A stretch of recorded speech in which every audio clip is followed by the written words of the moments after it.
The story that I want to tell you cannot be found in a book. They say the history of this place was written from the seat of a trucker, but it's never been told from the heart of one. Not till now. I was born here, in this place that would come to be called the Lillooet. But in my day, the land was ageless. It had no beginning and no end, no boundaries between the earth and sky. Like the wind and the ice blue lakes, we belonged here. We will always belong here. Whether what we see today, built on the backs of our trucks and the million miles driven, was worth the toil, you'll have to decide for yourself. But the story I want to tell you is true. I was there, and I remember. It all started with my father and his father before him. They drove these roads before they were paved, before this town had a pin on the map. They hauled everything this place needed to rise up: lumber from the endless hills, steel and nails from the mills, grain and feed for the stockyards. They were loved and respected by everyone around. And as for myself, ever since I was a kid, I wanted to become a trucker, but for entirely different reasons.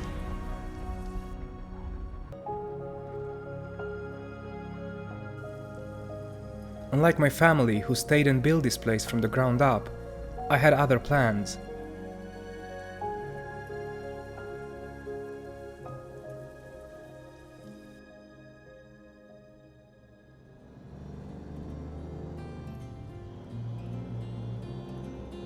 Now, if I'm to be honest, I quite enjoyed the first few years on the road. I got to travel quite a lot, and for a boy who never left his zip code before, this was pretty amazing. Somehow, I believed happiness is hidden many miles away. I dreamed of running away as soon as I could, chasing my own definition of freedom, the ability to go anywhere I felt going, do everything I wanted to do. But in reality, the further I went from home, the less happy I felt. You see, out here, I wasn't choosing where to go, I was being told. Load it here and drop it there, a schedule written by someone else's hand. I hauled for people I'd never meet, delivering to guys who didn't care who I was. I can't blame them though. They probably had their families to care for. That's the way it goes. Life will teach you what you need to know. I was alone, miles away from the place that gave me my name, and further still from the meaning I thought I'd find. For years, I stayed away. I told myself I wouldn't come back, not until I found whatever it was that I was looking for. The truth is, I didn't even know what that was anymore. Then one day, the call came, a run I could not refuse, a load that had my name on it, and a destination I hadn't spoken out loud in years. Home.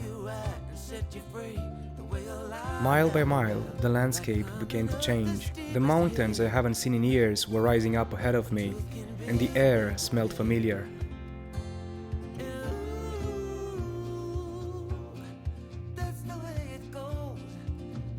And at last, there it was, the same weathered sign that I said my farewells to.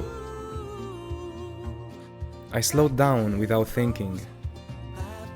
Streets I hadn't driven in decades stretched out ahead of me, different in ways that made me curious, and the same in ways that made my chest ache. I didn't plan on staying, but one job turned into two, and before I knew it, I was waking up here every morning. I was doing what my father did, and what his father did before him. Still trucking, but now every load had a face, a name, and a purpose. From the groceries that filled the shelves at the store, the lumber that framed the new house at the edge of town, the fuel that kept the lights on through the long winter nights. I could see the difference with my own eyes. I was part of it. And for the first time in a long time, I was home. I thought I had to run forever to be free, but I was wrong.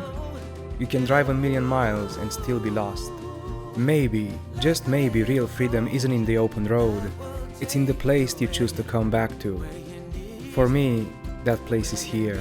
All these streets, mountains, and people, they saw me built as a kid. And now, with every load I carry, I get to help them build in return. I'm not chasing miles anymore. I'm building something that will last, something I can leave behind, something that matters. And to me, that feels like freedom.